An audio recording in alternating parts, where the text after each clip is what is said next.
సత్యసాయి జిల్లా హిందూపురం పట్టణంలో గత నెల రోజుల క్రితం దారుణ హత్యకు గురైన ఎన్ఎస్యుఐ జాతీయ కార్యదర్శి యువ న్యాయవాది సంపత్ కుమార్ స్వగృహాన్ని సందర్శించి వారి కుటుంబానికి మనోధైర్యం ఇచ్చిన భారత Congress party SC, ST, BC, minority విభాగాల సమన్వయకర్త డాక్టర్ కోపుల రాజు ఈ సందర్భంగా మడకసిర మాజీ ఎమ్మెల్యే సుధాకర్, పిసిసి కార్యదర్శి కేటీ శ్రీధర్, హిందూపురం కాంగ్రెస్ నాయకులు శ్యామ్ కిరణ్లతో కలిసి డాక్టర్ కోపుల రాజు సంపత్ కుమార్ స్వగృహాన్ని సందర్శించి సంపత్ కుమార్ చిత్రపటానికి పూలమాలలు వేసి నివాళులర్పించారు. సంపత్ కుమార్ దారుణ హత్యకు గల కారణాలను తెలుసుకుని తప్పకుండా న్యాయ పోరాటం చేస్తామని హామీ ఇచ్చారు.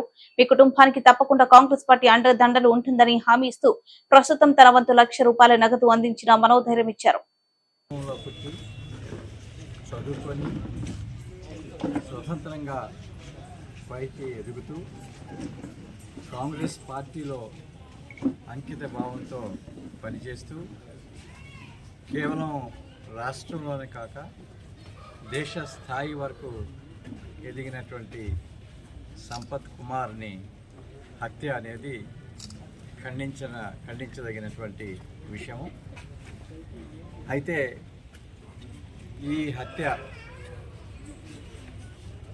మీద ప్రభుత్వ యంత్రాంగం సరైన పద్ధతిలో స్పందించలేదు. అసలైనటువంటి అక్యూజ్ని ఇప్పటి వరకు కూడాను అరెస్టు చేయలేదని సంపత్ కుమార్ తండ్రి వాపోతూ ఉన్నారు.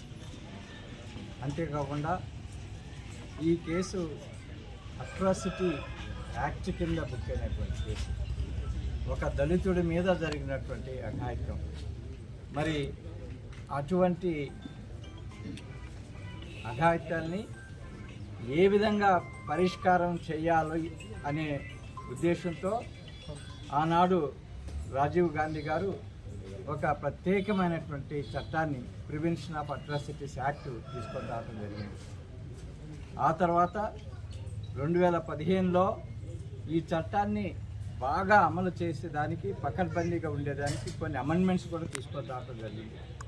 అయితే ఈనాడు ఈ సంఘటన జరిగిన తర్వాత ప్రభుత్వ యంత్రాంగం స్పందించినటువంటి తీరును చూస్తుంటే ఏమాత్రం ఆ చట్టాన్ని చిత్తశుద్ధితో అమలు చేయాలని, అదేవిధంగా మరి నిందితుల్ని అరెస్ట్ చేసి విచారణ చేసి వారికి శిక్ష పడేలాగా చూడాలనే ఆతృత అనేది కనపడటం లేదు.